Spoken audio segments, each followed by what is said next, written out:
We're moving to a situation where actually children and adults, everybody is going to be consuming probably 100% of their calories from these processed foods that are actually devoid of the fundamental nutrition that we need in order to develop properly. And that, I think, is why, it's one of the principal reasons why we see chronic diseases of every kind exploding.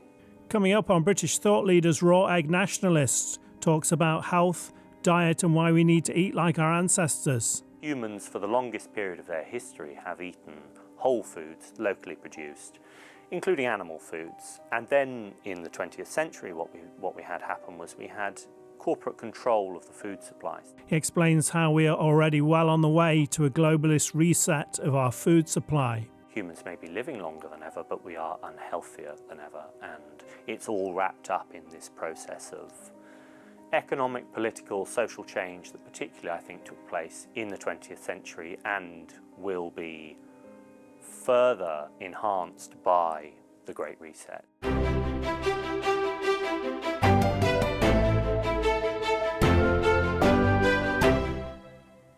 Welcome to British Thought Leaders, I'm Lee Hall.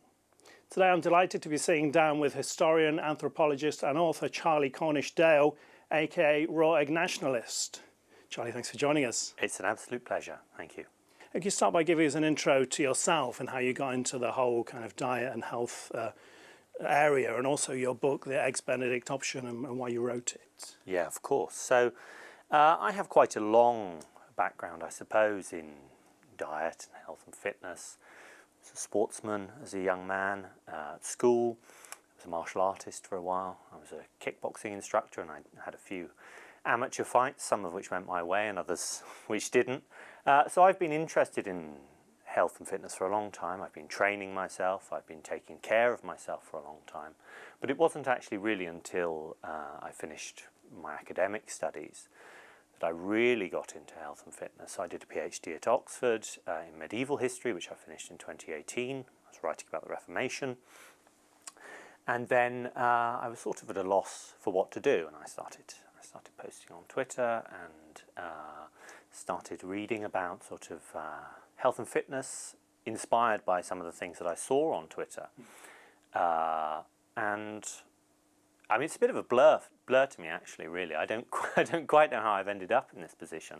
But 4 years later, I've got 200,000 followers on Twitter, writing about health and fitness, about classic bodybuilding, but also about really heavy stuff like the global plan for a plant-based diet. That's all wrapped up in this thing that we call the Great Reset, the Neolithic Revolution, the dawn of agriculture, all of that sort of stuff as well. So I've sort of used my anthropological knowledge, I've used my historical training to try to think about what's happening in the world today with regard to diet, with regard to the way that diet is changing in particular, because there is this plant-based agenda that is part and parcel of, as I say, the Great Reset. It's part of a social transformation, an economic transformation, and a nutritional transformation. And that's what the book, The Eggs Benedict Option, is about. In particular, it's about this plan for a global plant-based diet to save the planet from climate change and to feed a global population of 10 billion people. Those are the ostensible reasons behind the Great Reset food transformation. But there's other stuff going on as well that I get into in depth in the book. So, I mean, one of the central themes of the book is corporate control of the food supply, and how actually this plant-based agenda really is a furtherance of a fundamental transformation that's taken place in the way that food is produced and distributed and consumed over the last sort of 150 years. So basically what's happened is we've moved away from consuming foods basically in the manner of our ancestors. So, since the dawn of time, our ancestors have consumed locally produced whole foods, basically. There have been changes, obviously. You know, we moved from a hunter-gatherer mode of subsistence to agriculture about sort of 10 to 12,000 years ago. That started to happen in the Near East. But fundamentally, humans, for the longest period of their history, have eaten whole foods, locally produced, including animal foods. And then in the 20th century, what we had happen was we had corporate control of the food supply beginning. We had the beginnings of corporate control, and it's been consolidated throughout the 20th century. So what we've seen is the consolidation of the food supply in the hands of a smaller and smaller number of corporations. They control the way that food is produced. They control from farm basically to shop. So they're vertically integrating the entire food production process right to distribution.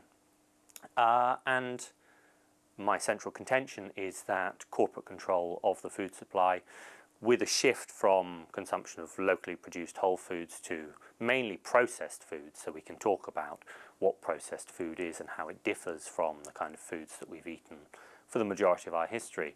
That shift has been a disaster for human health as far as I'm concerned. We only need to look around. We can talk about the statistics too, but it's obvious that humans may be living longer than ever, but we are unhealthier than ever, and it's all wrapped up in this process of economic, political, social change that particularly I think took place in the 20th century and will be further enhanced by the Great Reset. That is, the Great Reset agenda is a furtherance of what has happened. It's almost like a culmination of it, if you will.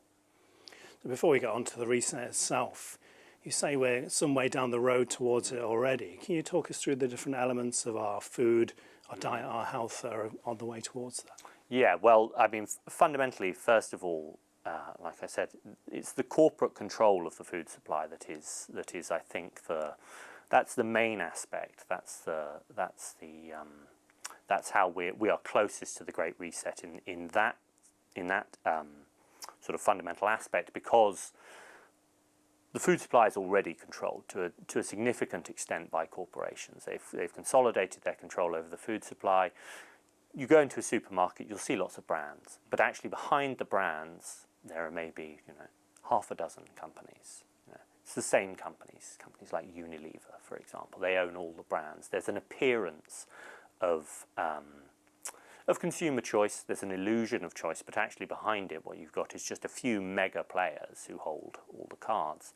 The Great Reset vision of the future of food is one in which, first of all, we abandon animal agriculture as traditionally practiced. We stop consuming animal foods. There's no meat, there's no dairy, nothing like that. And instead what we do is we consume plant-based diets, which are supposedly, we're told, are much healthier for us. They're much healthier for the planet too, because animal agriculture releases all sorts of greenhouse gases. The emissions associated with animal agriculture are supposedly much greater than the emissions produced by plant-based agriculture, by growing grains and legumes, etc.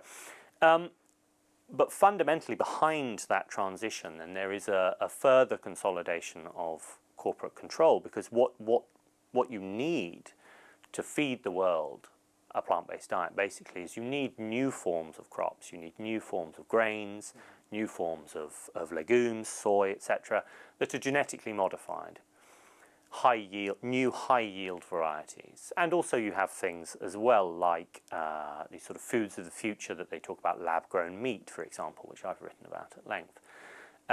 These are novel foodstuffs, and you can own them. That's what's important. That's why corporations like them. It's because you can own them. You have patents. You patent the production process behind lab-grown meat, for example, in exactly the same way that you would patent a new disease-resistant, high-yield form of wheat. So there's a further consolidation of the food supply behind these, amongst these corporations, through the use of things like patents. That's explicitly stated. It's explicitly stated if you read a World Economic Forum policy document about the future of agriculture. It will say, we need the food supply to be GM. That's an underlying assumption, that's a basic foundational assumption of this idea of a transition to a global plant-based diet, is that it will have to be genetically modified, and that means it will have to be corporate owned. So that, I think, is, if you really want to understand the kind of fundamental driving force behind the Great Reset in food, I think you have to understand that it is a consolidation of corporate control of the food supply. And that's one way that we're already quite far along the road towards a Great Reset. It won't take that much more, really, for the food supply to be totally in the hands of corporations. It's not now. We still have small producers. People still buy from local farms. I still buy food from my local farm shop, you know. But that model, that choice will be gone, and that's explicitly stated. You know, we're going to have a global agricultural system based on corporate control. The farmers in that system have to buy the seeds every year, don't they? Yes, they do. Yes. So we've seen with genetically modified seeds, places like India, for example, the terrible effects that it has on the livelihoods of small farmers who are trapped basically by big companies like Bayer and the other manufacturers of seeds. They have to buy seeds from them every year. They can't keep seeds. They can't give them to other people. So they're trapped in a cycle of dependence on these big corporations. So it won't necessarily be that the corporations own all the farmland, although they may own some of it. It will just be that they own the means of producing the food, i.e. the genetically modified seeds that are necessary to produce the grain that we're all going to be eating and the soy that we're all going to be eating, etc. But there are other ways too, I think, that we're along the path to the Great Reset. So fundamentally, over the last 100 years, I think we've given up to a large extent already eating the kind of foods that our ancestors ate, and that's one of the, for me, that's one of the reasons why, I talk about this in the book, why we're so unhealthy, is because we've stopped eating like our ancestors. So over the last 100 years, we've stopped eating nutrient-dense animal foods. These are kinds of foods that were identified by the great pioneering dentist, anthropologist Weston A. Price. Things like liver and organ meat, for example. We don't eat nose to tail in the manner of our ancestors. We've given up animal fats like butter and tallow and lard, largely at the behest of medicine, of the medical discipline and industry. We've been told, for example, that consumption of cholesterol and saturated fat causes heart disease, and that was behind a huge drive from about the middle of the 20th century to abandon consumption of butter and replace it with margarine, and to stop eating bacon for breakfast with eggs and all that kind of stuff, and cut down on your red meat. So we're definitely well primed, I think, for a plant-based future, if you will, because we've already moved away from consuming the kind of foods that our ancestors consumed for the longest period of time. But fundamentally, yes, as I say, I think that the driving force, what we really need to understand, is that corporate control is what's behind this. Corporate control is the model. It's been well established, but it can be further established, it can be further consolidated, and that's exactly what organisations like the World Economic Forum are encouraging to happen. That's what stakeholder capitalism is, essentially. Before we move on, just one more issue I wanted to ask you about is seed oils. There's a lot of talk about that these days.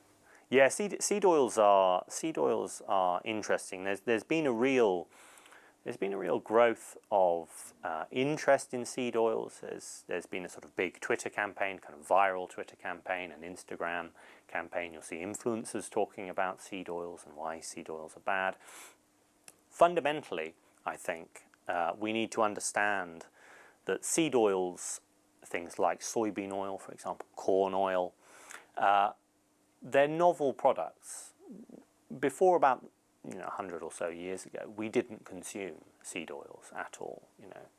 Not in any great quantity. I mean, if you ate seeds, then the oils were in them, but we didn't refine them because there weren't the industrial processes necessary to manufacture them. So these are novel industrial foodstuffs that were produced within the last 100, 150 years by corporations and then marketed as healthy, largely because of junk science like the lipid heart hypothesis, for example, which is the theory basically that saturated fat consumption causes heart disease. Now that was actually sponsored by the margarine industry in the 1940s, so a lot of money was thrown into that by manufacturers of margarine and these novel vegetable oils, because they wanted sort of cast iron science that they could use to sell their products as alternatives to things like butter, for example. But what's bad about seed oils fundamentally is that they are unstable. They are reactive, they oxidize easily in the air, they form reactive species within the body which attack the tissues, basically. So, and that's not helped by the way they're manufactured either. So if you want to know really in a nutshell why you shouldn't consume seed oils, it would be good to look up on YouTube, for instance, a video of how canola oil is manufactured. It is disgusting. I mean, it's a horrible industrial process involving bleaching and heating to high temperature, and they produce this disgusting sludge that they then have to refine and deodorize and bleach and all these other things, and that produces a product that is already contaminated with very, very unpleasant reactive species that you then eat, and they attack the tissues of the body, causing inflammation, chronic inflammation. But the unfortunate fact is that we have, as I say, we've moved away from consuming the kind of foods that our ancestors ate for the longest period of history. So we've replaced saturated fats, animal fats, things like butter, tallow, lard, etc., with seed and vegetable oils. And to an extreme extent as well. It's not just that we've added a little bit to our diet, it's that we've replaced those natural fats, the fats that our ancestors ate, wholesale with seed and vegetable oils. So it's part and parcel of a broader transformation that I was outlining in the way that people eat.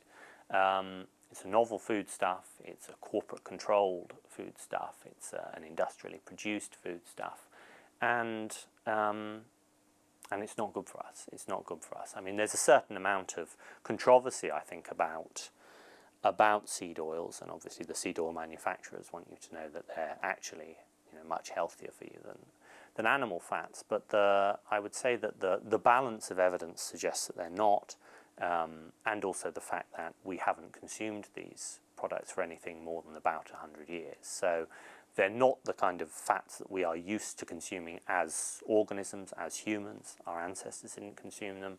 They're maladaptive. That's maybe a word that I would say. They're not the kind of oils or fats that we should be consuming at all. The thing I'd just ask you about, from my kind of onlooker's perspective, is sugar, because it seems sugar has become such a massive thing in everything now. Yes. Yeah. Well, sugar's an interesting thing. I mean, I'm not against carbohydrate consumption. I'm not against sugar consumption, but it's definitely true that we've started to consume sugar in quantities that have no parallel in our history. So sugar has become a commodity for consumption at unheard of levels, and with things like corn syrup, for example, which is a sugar substitute, you have these novel ingredients that are then added into processed foods, like high fructose corn syrup, for example. So there's a great book called The Omnivore's Dilemma by Michael Pollan, which was written, I think, 20 odd years ago now. It's a really quite a sort of quietly radical book, but it's very good about corn in particular, and about how corn drives the American food system. So the US produces huge quantities of corn, vast surpluses of corn,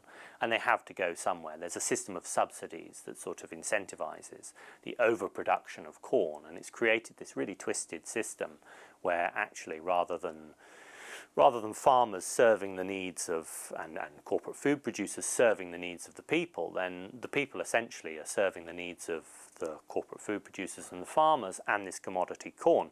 But what happened was that in the mid-1970s, early 1980s,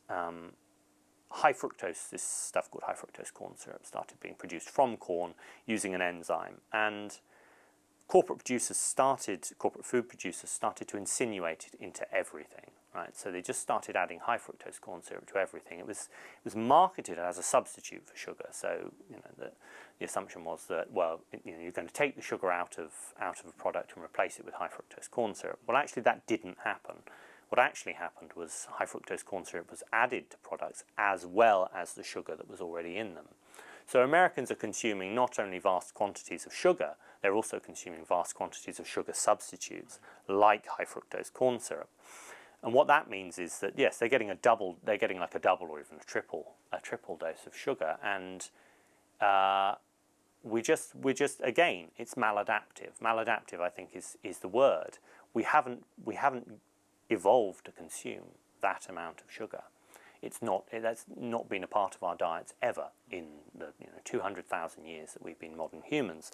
So it's a question of moving away from food consumption patterns that defined the way our ancestors used to live. So sugar in and of itself, fruit isn't bad. Even small quantities of sugar aren't bad, but it's the sheer quantity that we're consuming now, and the fact that we don't even understand or know that we're consuming sugar in processed commodities like hot dogs, for example. You don't think, oh, there's sugar in a hot dog, but actually there's a lot of sugar in an American hot dog. They've pumped it full of high fructose corn syrup because the corn has to go somewhere. That's what Michael Pollan essentially says in his book. There's all this corn and it has to go somewhere. They have to find somewhere for it to go. They have to sell it to the consumer, and so they're pumping processed food, every variety you can think of, with high fructose corn syrup. So yes, sugar consumption is at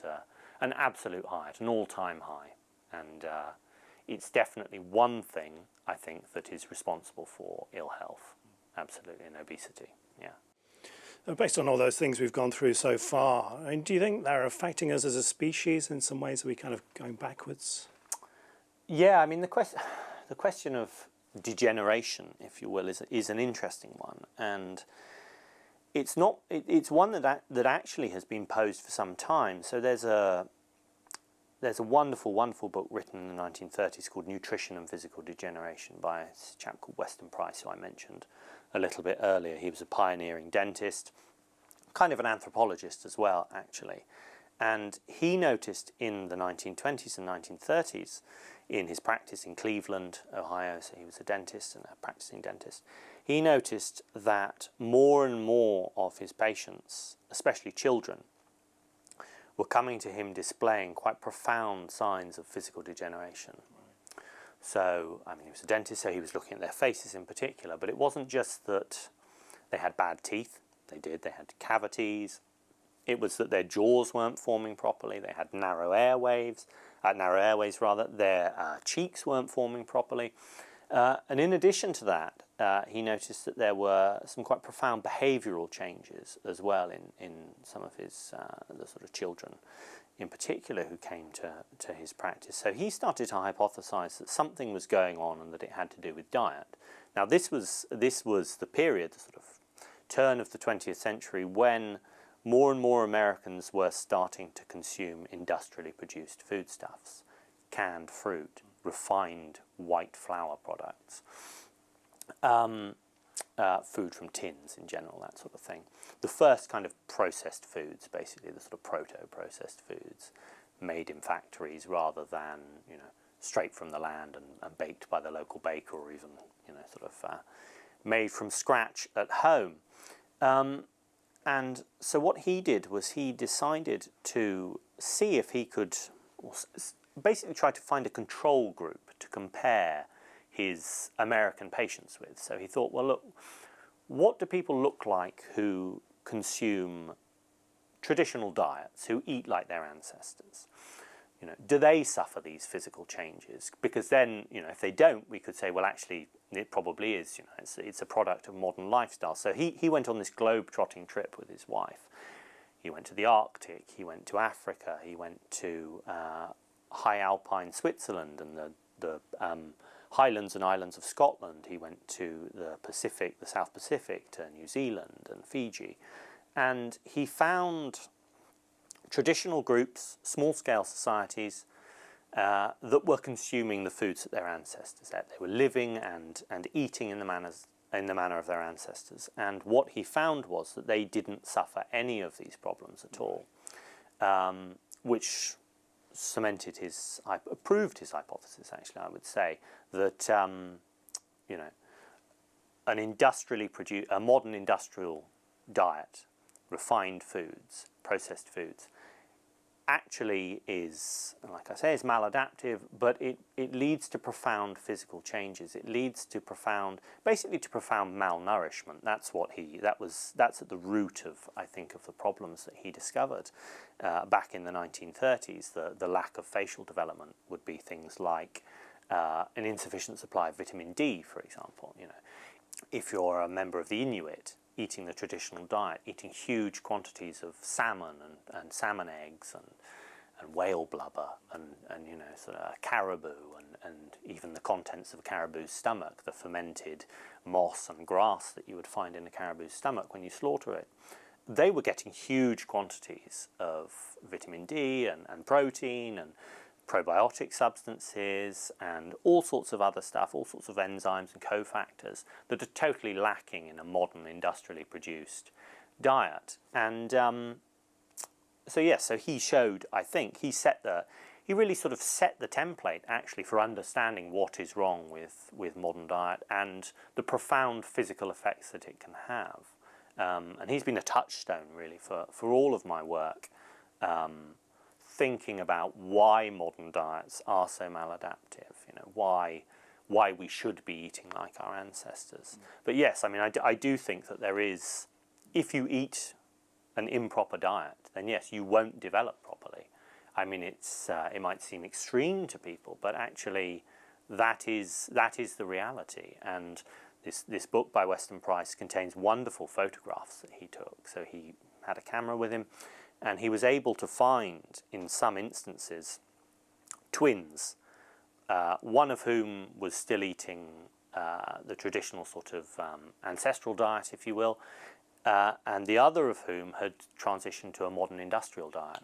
And he actually compared their faces, so there are photographs of their faces, of their jaw development, of their teeth, etc. And you can see in these identical twins the effects of foregoing an ancestral diet for an industrial diet. I mean, it's there in the face. It's so striking to see two twins, one of whom is beautifully well proportioned and properly developed, and then the other of whom has terrible teeth and, you know, narrow jaw and breathes through his mouth because his nose hasn't developed properly.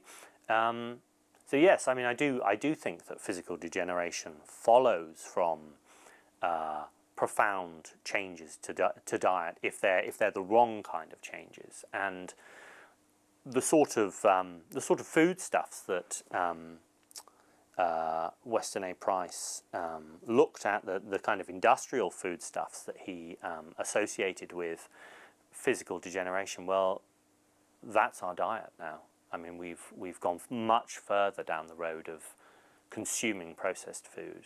And that's proto-processed food, if you will, that he was looking at. But now, you know, I mean, there was a study that showed the other day that 2 to 5 year olds in the UK get 66% of their calories on average from processed food. I mean, we're actually moving towards a situation where the vast majority of nutrition, and I say that in inverted commas because I don't really even consider processed food to be nutrition, and there are scientists who say that processed food should be categorized as a food-like substance rather than food. You know, we're moving to a situation where actually children and adults, everybody is going to be consuming probably 100% of their calories from these processed foods that are actually devoid of the fundamental nutrition that we need in order to develop properly. And that, I think, is why, it's one of the principal reasons why we see, you know, chronic diseases of every kind exploding in, you know, everything from autism to obesity and diabetes and certain forms of cancer, neurodegenerative diseases like Alzheimer's, for example. I mean, I think it's all linked to this fundamental change that has taken place in the way that we live and particularly in the way that we eat. Do you think it's really difficult for people nowadays to eat like their ancestors? Yes, yeah, it is. I mean, I wouldn't say that it's easy to forego.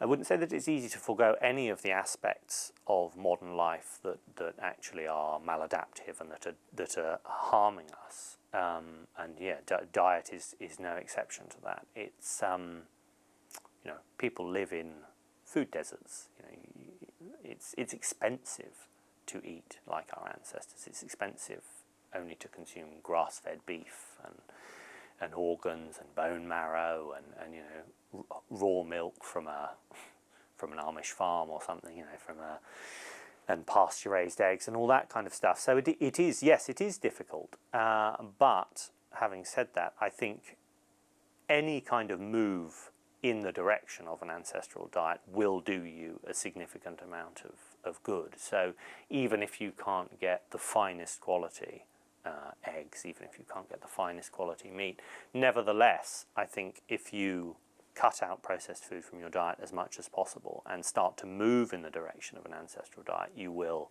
absolutely reap the benefits. So yes, it's difficult, but at the same time, even a partial response is better than nothing, I think. Before we move on to the reset itself, I wanted to take one slight detour with you. So there's a Danish company called Novo Nordisk which makes semaglutide, which is the weight loss drugs Wegovy and Ozempic. So that company is now the most expensive company in Europe, $570 billion. Yes. So that's more than the GDP of Denmark, where it's based. Yeah. I mean, what are your thoughts on that situation, and what does it tell us about the world that we're living in? Yeah, I mean, I actually, so I wrote for the Epoch Times a piece called "The Fat of the Land" about the fact that Novo Nordisk is now Europe's biggest company. Is, you know, as you say, it's worth $200 billion more than the economy of Denmark. It's a native country. I mean, that's crazy. And I think that Novo Nordisk actually is going to end up becoming the biggest company in the world. And I say that because the market of overweight and obese people has barely been tapped by these companies. So there was a study the other day that showed that 12% of adults, so 1 in 8 people over 18 in the US, have tried some kind of weight loss drug like semaglutide or tirzepatide, the competitor. So that's 12%. So there's a lot more room for growth. There are 1 billion overweight. In fact, I think there are 1 billion obese people in the world now. So you know, it's like 1/7 of the population. I mean, that's an enormous captive market for these companies. But I mean, my fundamental problem, I think, with these weight loss drugs is that, I mean, I think they work for some people. They do work for some people, and in extreme cases and in very difficult cases, I think that yes, it might be the only option. You know, if you are hugely overweight and exercise isn't a viable option, then yes, Ozempic or a competitor may be the best thing that you can do. It will improve your health, but first of all, I think that we don't fully understand these drugs. That's one thing that needs to be emphasised. We don't fully understand how they work or their side effects, and so we see, you know, barely a week passes now without a new newspaper story about some awful side effect of Wegovy or Ozempic, or some, you know, competitor drug. You know, things like stomach paralysis, chronic bowel obstruction. We're now starting to see, and people have died, without fully understanding the risks.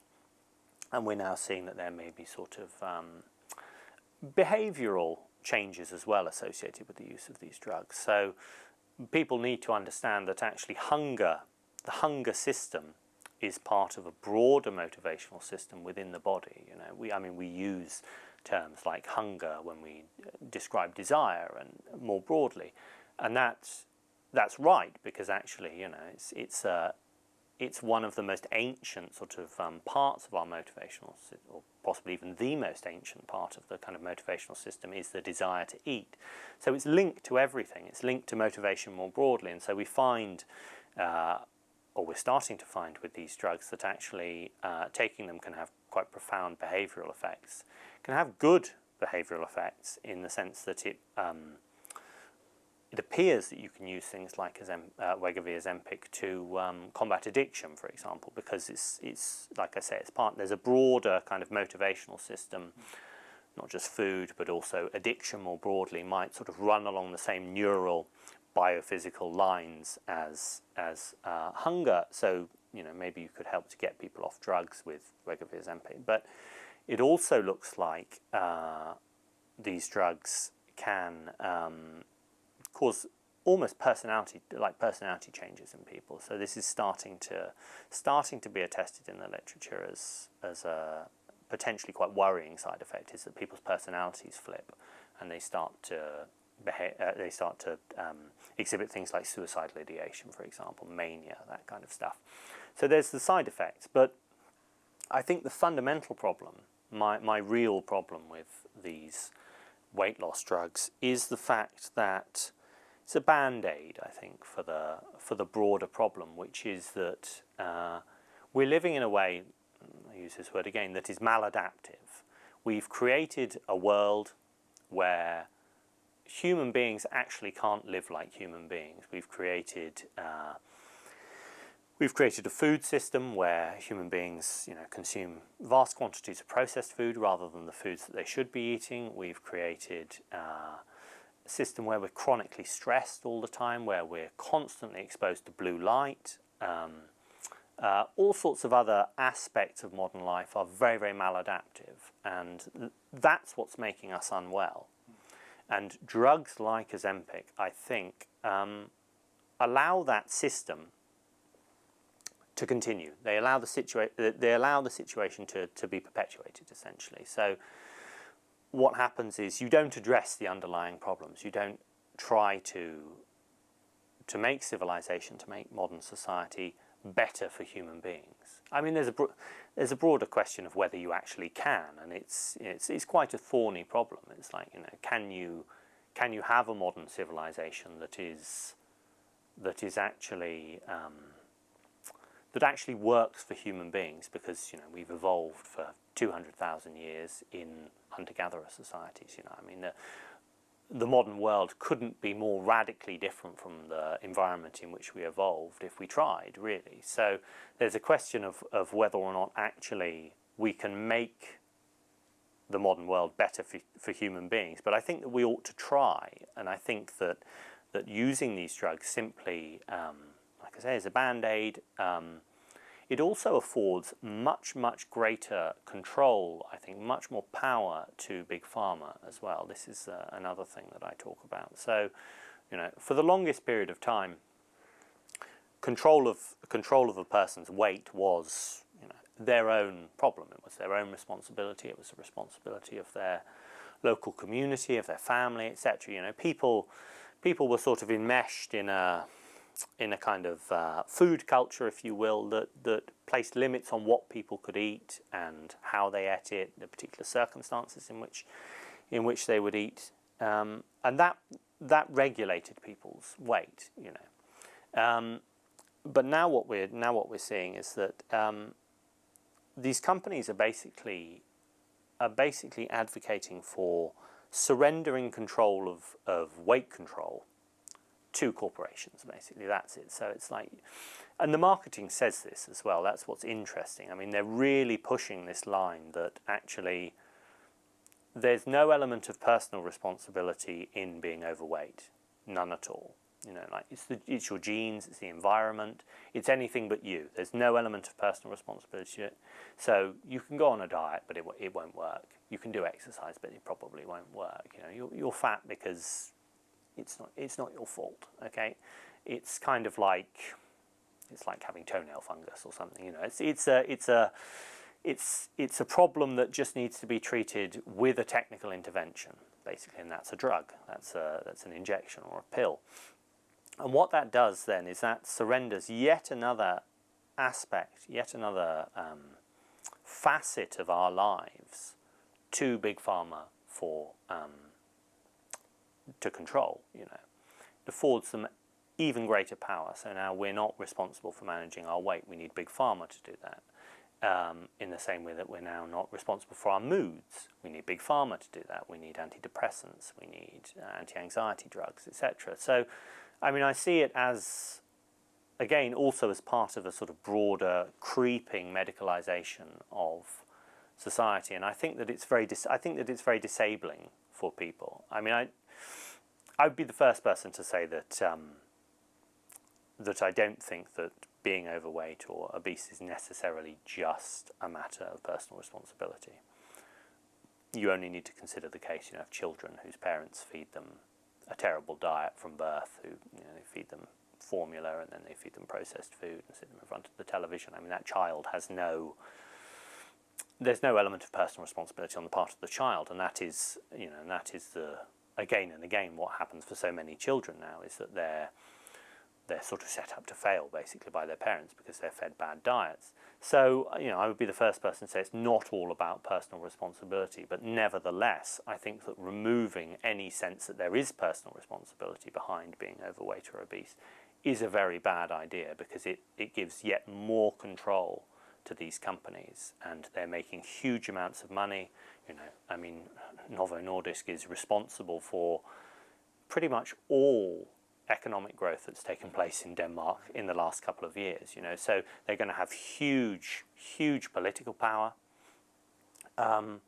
and they will reshape, I think, global economies and reshape the global political landscape as well. So there was a Senate subcommittee, I think, in the US, or a House subcommittee on Ozempic and weight loss drugs, and they basically calculated the effects of uptake of these drugs. So they wanted to model various different scenarios and say, what will it look like for the US economy and for the healthcare budget if 50% of overweight Americans go on Ozempic by 2030.